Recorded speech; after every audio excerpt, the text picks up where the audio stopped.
오늘 가나안 여인, 이방 여인입니다. 이 가나안 여인이 예수님을 향하여 이야기합니다. 나를 불쌍히 여기소서라고 이야기합니다. 나를 불쌍히 여기소서. 오늘 불쌍하다, 불쌍히 여긴다, 이 말이 오늘 주제가 됩니다. 나를 불쌍히 여기소서. 자신의 부족함, 연약함을 불쌍히 여겨주십시오라는 말은 그 부분에 대해서 메워주시고 은혜를 내려주십시오, 그런 의미가 되겠죠. 불쌍하다, 여러분 주위에 불쌍한 사람들 많죠, 그죠? 여러분들은 불쌍합니까? 안 불쌍합니까? 제가 보기에는 굉장히 부자같이 보이고 부유해 보입니다. 근데 과연 우리는 불쌍하지 않을까? 오늘 여러분 찬양 가사를 한번 봤으면 좋겠는데, 오늘 우리 주에 향한 찬양팀이 앞쪽에서 불렀던 찬양은 제가 요청했던 찬양입니다. 오늘 설교 제목이 바로 이기죠. 이 찬양의 제목이 그들은 모두 주가 필요해입니다. 오늘 설교 제목입니다. 그들은 모두 주가 필요해. 찬양의 가사를 보면요, 매일 스치는 사람들 내게 뭘 원하나, 공허한 그 눈빛은 무엇으로 채우나, 모두 자기 고통과 두려움 가득하고요, 감춰진 울음소리 주님 들으시네. 사람들의 이 불쌍함을 정말 잘 표현한 찬양입니다. 우리 예수님 입장에서 볼 때에 공허한 눈빛입니다. 자기 고통, 사람들의 고통이 가득하죠. 두려움, 감춰진 울음소리.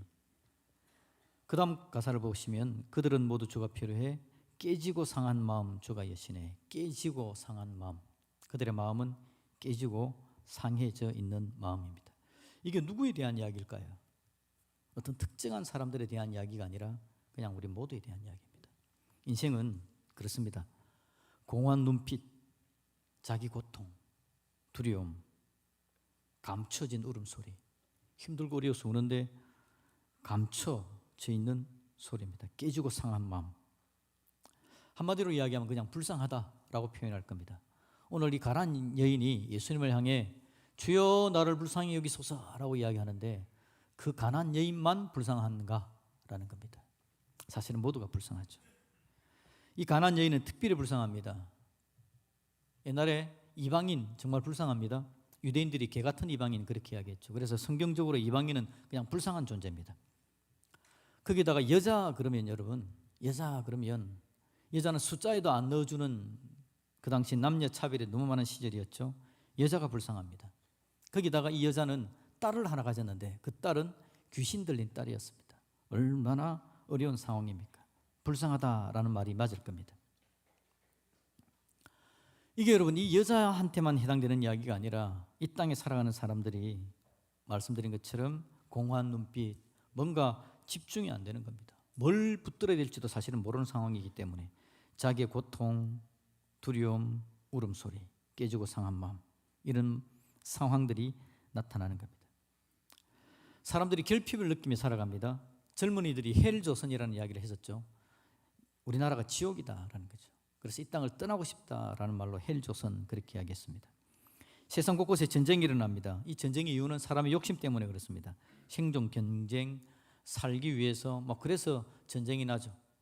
전쟁을 하는 이유는 나의 부족함을 저쪽에서 빼앗아서 메우겠다라는 뜻입니다. 나를 힘들게 만드니까 때려서 복수하겠다, 원수 갚겠다라는 뜻입니다. 하마스가 지금까지 자기들이 이스라엘한테 너무 많은 고통을 당했다, 그래서 우리가 보복한다, 그리고 와서는 1000여 명 죽이고 한 300명 포로 잡아가고 이런 이야기 했습니다. 그러자 이스라엘이 보복합니다. 제거하려고 합니다. 전쟁은 끝나지 않습니다. 끝난 듯 하지만 끝나지 않을 겁니다. 보복하고 있으면요, 또 다른 보복은 보복을 낳기 때문에 계속 그렇게 될 겁니다. 우리나라가 1등 하는 거 있죠. 자살률이 1등이랍니다. 왜 이렇게 된지 모르겠어요. 자살률이 1등이라는 말은 무슨 말이냐니까 죽고 싶은 세상이라는 뜻 아니겠습니까? 그러니 여러분, 우리가 잘 사는 거, 역사적으로 지금처럼 부유한 때가 없었다라고 이야기하지 않습니까? 옛날에 보릿고개, 100년 전에 힘들고 어려웠던 거. 그저께도 여러분 우리 그 학부모 간담회 하는데 어느 집사님 한 사람이, 나이도 저보다 훨씬 어린 집사님 한 사람이 고무신 신은 이야기, 시골에서 힘든 이야기를 쭉 하더라고요. 그게 여러분 제가 어릴 때 이야기입니다. 멀지 않은 시절에 있었던 일들이죠. 100년 전에는 더 심했고 200년 전에는 더 심했겠죠. 그래서 지금 우리가 살고 있는 이때가 역사상 이렇게 부요한 때가 없었다라고 하는 시대를 지금 우리가 살고 있는 겁니다. 노르웨이가 여러분 세계에서 제일 잘 사는 나라랍니다. 북유럽이 그렇게 1인당 국민소득이 높다 그러나요? 근데 여러분 몇백 년 전에 노르웨이에 누가 살았죠? 바이킹이 살았습니다. 바이킹이. 해적들 배 끌고 내려와가지고는요 유럽에 있는 사람들 공격해서 막 먹을 거 빼앗아가는 바이킹이 살았다고요. 왜 바이킹 짓을 했겠습니까? 먹고 살 게 없어가지고. 그랬던 시절이었는데 지금 이렇게 다 잘 살고 있습니다. 그러면 지금은 불쌍하지 않나? 노르웨이는 세계에서 제일 잘 사는 나라가 됐으니까. 지금 우리나라는 어떤가? 역사상 가장 부유한 때를 살고 있는데 그럼 다 안 불쌍해야 되는데 다 웃음만 넘쳐나지고 마음의 고통, 절망이 없어야 되는데 아무도 공허한 눈빛은 없고 자기 고통 없고 두려움 없고 감춰진 울음소리 없고 깨지고 상한 마음이 없어야 되는데 지금 우리 때는 어떤 때인가? 과연 부유한 것이 잘 사는 것인가? 과연 부유하면 불쌍하지 않은가라는 겁니다. 여러분 여전히 불쌍합니다. 우리 예수님 보기에 우리가 얼마나 불쌍한지. 우리가 가혹한 세상에 삽니다. 사람들이 왜 가혹한지 압니까? 자기의 부족함을 느끼기 때문에 가혹합니다. 누군가가 잘못할 때에 내가 풍요로운 사람은요 그냥 두세요 그럽니다. 가혹한 이유는 내가 가난하기 때문에 그렇습니다. 우리가 여러분 1,000원짜리 가지고 안 다투지 않습니까? 1,000원짜리 가지고 안 다툽니다. 우리가 좀 살만하니까 1,000원짜리 문제가 그냥 네 해라. 근데 여러분 먹고 살기 힘들 때는 1,000원짜리 가지고 죽이고 살리고 안 했겠습니까? 자기가 부족하면 너그럽지를 못하고 가혹해집니다. 가혹하면 세상은 더 불쌍해져 가는 거죠. 그런 세상입니다. 세상이. 사람 마음에 여유가 없고 힘들고 어렵고. 이 불쌍한 이야기에 대해서 오늘 우리 예수님께서는 불쌍한 것을 어떻게 대처하시는가에 대한 이야기입니다. 이 여자가 예수님 불쌍히 여겨주십시오라고 이야기했지 않습니까? 불쌍히 여겨주세요. 오늘 여러분 오늘 마태복음 15장을 읽었는데 14장에 가시면 오병이어 사건이 나타납니다. 예수님께서 보리떡 5개 물고기 2마리를 가지고 5,000명을 먹인 사건이 오병이어 사건이지 않습니까? 이 일을 했던 장소가 두로와 시돈 지역, 이방의 지역입니다. 아까 우리 이방 여자에 대한 이야기를 했는데 이방 지역입니다. 불쌍한 사람들이 가득한 지역, 이방 지역에서 예수님께서 이 일들을 일으켜 갑니다. 마태복음 14장 13절을 보면 그렇게 이야기합니다. 예수께서 들으시고 배를 타고 떠나서 따로 빈 들에 가시니 무리가 듣고 여러 곳로부터 걸어서 따라간지라. 갈릴리 바다로 이방 사람들이 모여드는 겁니다. 14절 예수께서 나오사 큰 무리를 보시고 불쌍히 여기사. 예수님께서 불쌍히 여겼답니다. 우리 예수님은 여러분 불쌍한 일을 대할 때에 우리 예수님께서 불쌍히 여긴다라는 말이 얼마나 소망되는 이야기인지 모릅니다. 우리 예수님은 가혹한 분이 아니라 불쌍히 여기신다. 세상이 불쌍함으로 가득 차 있고 모두가 다 여유가 없어서 가혹한 때에 예수님은 불쌍히 여기신다. 큰 무리를 보시고 불쌍히 여기사. 그리고는 예수님께서 뭐라 그럽니까? 제자들한테 너희들이 먹을 걸 주어라 그렇게 이야기하죠. 19절에 보니까 무리를 명하여 잔디 위에 앉히시고 떡 5개와 물고기 2마리를 가지사 하늘을 우러러 축사하시고 떡을 떼어 제자들에게 주시매 제자들이 무리에게 주니. 20절 다 배불리 먹고 남은 조각을 12바구니에 차게 거두었으며 먹은 사람은 여자와 어린이 외에 5,000명이나 되었더라. 엄청난 기적이 일어나는 사건입니다. 이 기적의 시작이 어디라고요? 14절. 이 기적의 시작 예수께서 나오사 큰 무리를 보고 불쌍히 여기사 그 중에 병자를 고쳐주시니라. 그리고 오병이어의 역사를 만들어 가시니라. 우리 예수님은 저와 여러분들을 불쌍히 여기시는 분이신 줄로 믿습니다. 우리가 불쌍한 자들인데 우리의 불쌍함에 대해서 눈 감는 분이 아니고 우리의 불쌍함에 대해서 다가오셔서 우리를 품 안아 주시려 그러는 겁니다. 여러분 불쌍한 사람들이 제일 불쌍한 게 뭔지 압니까? 불쌍한데 안 불쌍한 척하는 게 제일 불쌍합니다. 불쌍한 것뿐이 알고 있는데 사람들끼리 다 어렵고 문제가 있는 거 다 알고 있는데 문제 없는 것처럼 살아가고 있는 인생들 얼마나 피곤하고 더 힘든지. 불쌍하지 않은 척하고 살아가는 게 더 불쌍한 때에 우리 예수님은 모든 사람들에 대해서 큰 무리를 보시고 불쌍히 여기시는 분. 그분이 바로 우리 예수님이다라는 겁니다. 그 이야기가 15장으로 이어져 갑니다. 15장에 이방 여인이 나오는 우리가 방금 읽었었죠, 그죠? 이방 여인, 이 이방 여인에 대해서 우리 예수님께서 어떻게 대하시는지를 보여주는 겁니다. 그 당시 여러분 유대인들은 이방 여인을 뭐라고 불렀죠? 개 같은 이방인이라고 불렀습니다. 개 같은 이방인. 그걸 배경으로 해서 예수님의 말씀을 한번 보시면요, 예수님께서 그 이방 여자가 와가지고 예수님, 내 딸의 귀신 들렸는데 좀 고쳐주세요 라고 이야기합니다. 예수님이 들은 척도 하지 않으세요. 제자들이 보고 예수님 저 여자 좀 어떻게 합시다 라고 이야기합니다. 그랬더니 예수님께서 하시는 말씀이 뭔지 아십니까? 예수님께서 26절에 보시니까요, 자녀의 떡을 취하여 개들에게 던짐이 마땅하지 않다. 자녀의 떡을 취하여 개들에게 던짐이 마땅하지 않다. 예수님께서 지금 유대인들을 고쳐주고 하시는데 이방 여자가 왔는데 이방 여자가 좀 고쳐주세요 라고 이야기하니까 자녀의 떡을 개들에게 던짐이 마땅하지 않다라는 이야기는 예수님께서 이 여자를 지금 개 취급하는 거 아닌가요? 예수님이 이러실 수 있습니까? 27절에 보니까 여자가 주의 올소이다마는 개들도 제 주인의 상에서 떨어지는 부스러기를 먹나이다 라고 이야기를 합니다. 28절, 그때야 예수님께서 여자야 네 믿음이 크다, 네 소원대로 되라, 그때로부터 그의 딸이 나으니라 라고 말을 해주고 있는 겁니다.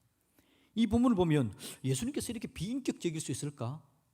불쌍히 여기신다는 예수님이 어떻게 이방 여자를 보고 개같이 취급하고 있을까라고 생각할 수 있습니다. 그런데 여러분, 이 부분에서 예수님께서 하시는 말씀의 의미는요, 누구에게 집중되냐니까 오히려 이방인을 개같이 여기는 유대인들을 보고 이야기하는 겁니다. 개같이 여기는 유대인들의 이야기를 들으면서 이방인들 스스로, 예수님 근처에 있는 이방인들 스스로 우리는 개같은 이방인인데, 사랑을 받을 자격이 없는데 라고 생각하고 있는 그들, 불쌍한 중에 더 불쌍한 그들에게 예수님께서 지금 선포하시는 내용입니다. 너희들이 개가 아니다라는 뜻입니다. 개한테 안 준다라고 이야기하신 예수님께서 마음껏 복을 내리셔서 그 여인의 딸을 고쳐줘 버리십니다. 주변의 사람들한테 이야기합니다. 유대인들한테, 누가 너희들한테 개같이 여기라는 권한을 줬니? 왜 너희들 옆에 있는 자들을 향해서 너희들이 개같이 여기고 있냐라고 이야기하는 겁니다. 그리고는 그 문제를 해결하시고 그 여자에게 딸의 병 하나 고쳐주는 은혜로 끝내버리는 게 아니라 딸의 병 하나 고쳐주고 여전히 이방인으로서, 여전히 개같은 자로서 살아가는 자리에 빠져있게 하시는, 그 자리에서 건져주시기 위해서 딸의 병도 고쳐주고 너 개 아니야 라고 이야기하시는 예수님의 강력한 선포가 들어져 있는 본문이 오늘 바로 이 본문인 줄로 믿습니다. 우리 예수님은요, 조그마한 그 고쳐주면서 그냥 불쌍한 사람, 그래 조그만 거 고쳐줄게가 아니라 삶의 전반적인 모든 부분들을 고쳐서 그 불쌍함이 근본적으로 해결되기를 원하시는 분이 바로 우리 예수님이시더라라는 겁니다. 그 여인의 장애를 제거합니다. 주님께로 나오는 그 모든 장애를 제거합니다. 그리고는 마음껏 내가 너를 불쌍히 여기마, 와서 나의 은혜를 누려 함께 사랑 가운데 세워져 가자. 이게 예수님의 선포의 말씀이다라는 거죠. 자, 그럼 다시 가사를 한번 가볼까요? 오늘 제가 말했던 그 찬양의 가사. 매일 스치는 사람들 내게 무얼 원하나, 공허한 그 눈빛은 무엇으로 채우나, 모두 자기 고통과 두려움 가득 감춰진 울음소리 주님 들으시네. 그들은 모두 주가 필요해. 깨지고 상한 마음 주가 여시네. 그들은 모두 주가 필요해. 모두 알게 되리 사랑의 주님. 아멘. 첫 번째 단에 보시면 여러분, 감춰진 울음소리 어떻게 한다고요? 주님이 들으시네. 감춰진 울음소리 주님 들으시네. 그래서 뭐라고요? 그들은 모두 주가 필요해. 불쌍한 자들에게 필요한 건 우리 주님이십니다. 우리 주님께서 불쌍히 계시고 나아가서 그 부분들을 온전케 해주기를 원하시니까요. 우리 예수님께서 불쌍히 여긴 방법은 뭐였습니까? 자기 몸을 찢는 겁니다. 십자가 자기 자신을 내주는 겁니다. 그리고는 불쌍함으로 처절하게 인생이 절망 가운데 빠져 있다가 끝나버리게 될 인생들의 죄의 문제를 해결해 주시기 위해서 예수님께서 오신 겁니다. 예수님이 자기 몸을 내주시고 살찌기시면서 그러면서 내가 너희들을 불쌍히 여긴다. 너희들의 모든 문제를 해결해 주기를 원한다. 라고 말하는 겁니다. 가혹한 세상에 사람들이 불쌍한 사람들을 찢어버리고 불쌍한 사람들을 피 흘리게 만들고 불쌍한 사람들의 것을 갈취할 그때에 예수님께서 오셔서 내가 너희들을 불쌍히 여긴다. 나는 너희들을 찢는 자가 아니라 나는 나를 찢는 자다. 나를 찢어서 너희들이 찢기는 것을 내가 막아주려고 한다. 너희들의 불쌍함을 내가 보상해주고 그 불쌍함을 채워주려고 한다. 그게 바로 우리 예수님께서 이 땅에 오신 이유입니다. 그래서 모두가 주가 필요한 겁니다. 모두가 주가 필요합니다. 그들은 주가 필요합니다. 나도 주가 필요합니다. 당신도 주가 필요합니다. 그도 주가 필요합니다. 우리 모두가 다 주가 필요하다라는 뜻입니다. 여러분 옆에 있는 사람들 불쌍한 사람들입니다. 측은한 눈으로 지금 보시면 오해할 수 있으니까 조심하시고요. 그럼에도 불구하고 불쌍합니다. 혹시 가족끼리 앉았습니까? 그러면 측은한 눈으로 봐도 됩니다. 남편이 얼마나 불쌍합니까? 아내가 얼마나 불쌍합니까? 우리의 자녀들, 우리의 부모들. 제가 일부 때 학생들한테 그렇게 이야기했습니다. 우리 딸도 제가 가방을 한 번씩 들어주는데 제가 가방을 딱 매는 순간 어깨가 휘청합니다. 제가 이렇게 이야기하죠. 공부 못하는 애들이 가방은 무거운데 속으로 가방이 얼마나 무거운지 그 무거운 가방을 짊어지고 성적이 좀 높아지기를 원하지만 아무리 가방은 무거워도 성적은 올라가지 않는 그 절망, 여러분 자녀들이 가지고 있는 고통입니다. 아이들한테 이야기했습니다. 여러분 부모들이 얼마나 불쌍한지 아냐? 열심히 살고 정성껏 일하고 그래서 좀 인정도 받고 돈도 좀 잘 벌었으면 좋겠는데 한 만큼 잘 안 주어진다. 열심히 일했는데도 다른 사람보다 못한 것 같고 이게 우리 인생이다. 여러분 부모가 얼마나 불쌍한지 여러분 곁에 있는 분이 얼마나 불쌍한지 불쌍한 우리 인생들입니다. 모든 것이 결핍되어져 있고 살아가는 삶 가운데 뭐 하나 주어진 게 있는 것 같은데 또 다른 부분에 부족해서 힘들어하는 인생들입니다. 그러니 여러분 주위에 있는 분들을 오해하지 마십시오. 너무 주위에 있는 분들에 대해서 가혹하지 마십시오. 위로할 수 있는 여유가 좀 있었으면 좋겠는데요. 위로하려면 어떻게 해야 되겠습니까? 우리에게 필요한 주님의 은혜가 우리 안에 쑥 들어올 수 있기를 주님의 이름으로 축복합니다. 우리를 사랑하시는 주님, 우리를 위로하고 격려하시는 주님, 너의 불쌍함을 알고 있다라고 말씀하시면서 말씀과 기도 가운데 설 수 있도록 도와주시는 주님, 그 주님 은혜가 우리 안에 들어와서 내가 주님 안에서 나의 불쌍함을 해결받고 내가 연약하고 불쌍하지만 주님께서 나를 도우시고 치우시는 은혜를 경험하게 되면 옆에 있는 사람에게 가혹하지 않을 겁니다. 그래서 그에게도 주가 필요한 줄 알고 그를 위해서 기도해주고 그에게도 하나님의 은혜, 하나님의 사랑이 쑥 들어갈 수 있도록 함께 서로 격려하는 은혜가 나타나게 될 겁니다. 여러분 모두가 다 주가 필요합니다. 도움이 필요합니다. 서로를 위로하고 격려해야 되겠다라는 겁니다.